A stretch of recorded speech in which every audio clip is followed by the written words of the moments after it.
The Muslim Judicial Council has reportedly issued clarity on its view on homosexuality in a short fatwa, saying those engaging in same-sex activity have removed themselves from the fold of Islam. The fatwa clarifies that Islam's primary sources of legislation all seem to concur, all unequivocally prohibit same-sex actions and, by extension, same-sex marriage. Well, the Council has also advised that the Muslim community does not spread hate. Looking at a quote here, the Muslim community should in no way ostracize them.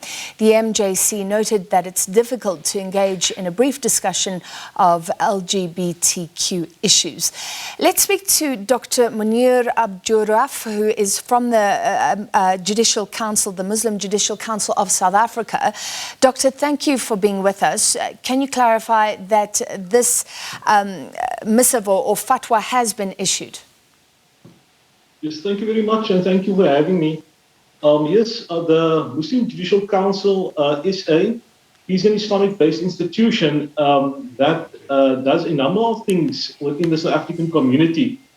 And one of the departments within the Muslim Judicial Council is the Fatwa Department or Fatwa Committee. Now, when it came to the issue concerning LGBTQ+, the department was approached with a request just to give some clarity concerning the stance of Islamic law with regard to matters either of feelings or actions concerning homosexuality and related matters.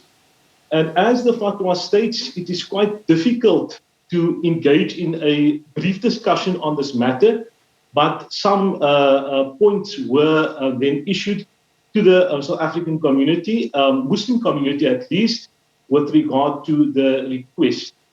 And that is basically where this fatwa came about, by a request from the Muslim community in order just to shed some guidance as to what is stated in the primary sources of Islamic law and the interpretation, at least, by the Muslim Judicial Council in this regard. What is the meaning of fatwa?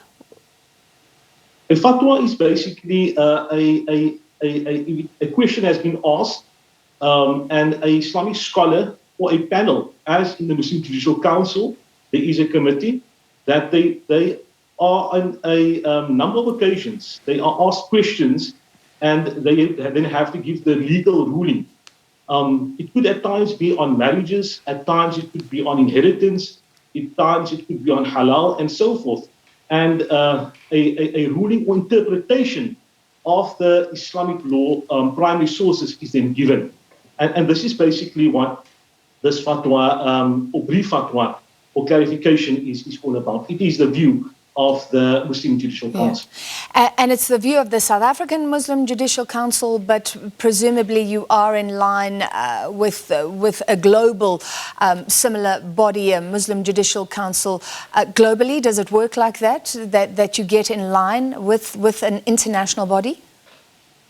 Yeah, basically, if you're looking at the Muslim Judicial Council, it has a number of members, of scholars, of Muslim scholars, that have studied in various parts of the globe, be it in Egypt, be it in Al-Azhar, or in Medina University in Saudi Arabia, or locally as well. So what then happens is they would be qualified members of the Muslim community with qualifications or degrees in Islamic law. So when questions of this nature are then posed, and then an answer is then given based on the current context. Yes, so it might also be that other Islamic institutions would have similar fatwa issued in different parts of the globe. All right. My first question now, moving to homosexual people or people who identify as gay. Is there any threat here? You know, one of the most high-profile fatwas was issued against the author Salman Rushdie. That was a long time ago, but people remember that he said he had to run for his life was in danger. Is anybody in danger because of this fatwa? Definitely not. Definitely not. In this regard, we are also basically understanding that within the South African context, we have many freedoms. And one of the freedoms is also a freedom to live as Muslims, as a minority group within a multicultural society, which have different cultures, religious, and linguistic communities. As far as this fatwa is concerned, Muslims who are practicing within the South African context, they would like to have at times questions answered as, is this allowed, is that allowed, what does the religious text say in this regard? So this was only a guideline or guidance as to what should happen around this. As far as the fatwa is concerned, it even says there that we have to live in peace and harmony with persons even of non-Muslim faith as well. And this is what Islam basically encourages as far as this fatwa is concerned as well. Final question, what does this mean for somebody who identifies as a Muslim but also identifies as gay? If they are open about that, does it mean they cannot attend mosque? What implications for Muslims living in South Africa? Well, for that question, basically, we have a more broader or more detailed fatwa as far as that is concerned, and certain questions would have to be asked to that individual. This specific fatwa just speaks of two things. The one thing is where a person has, let's say, homosexual tendencies, right, and it's not acted upon. And in the other instances where it is they are tendencies and they are also acted upon. In the one instance, the fatwa says that basically does not take the person out of the fold of Islam, but this is something which Islam basically requires, as, for example, in the fatwa, it says there that if a person desires to fornicate, now that is something which Islam does not allow. And if a person keeps in that desire, that is something which is commendable.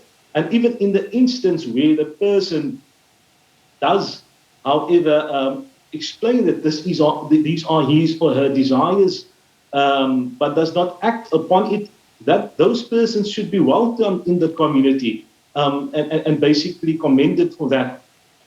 In the other instance, however, if they act upon it, Islamic ruling is that it is a sin as well. However, the issue concerning out of the fold of Islam, that is where we reject the whole notion that this is basically allowed in terms of Islamic law and so forth. This is but a brief fatwa, and obviously, as the introduction to the fatwa says, it is difficult to engage in a brief discussion the LGBTQ plus issue. It requires a multifaceted discussion, including religious, social, political, educational, and many more other dimensions which are beyond the ambit of this short fatwa. All right, understood. Thank you for the clarification that you have been able to give us, Dr. Muneer Abduroaf from the Muslim Judicial Council.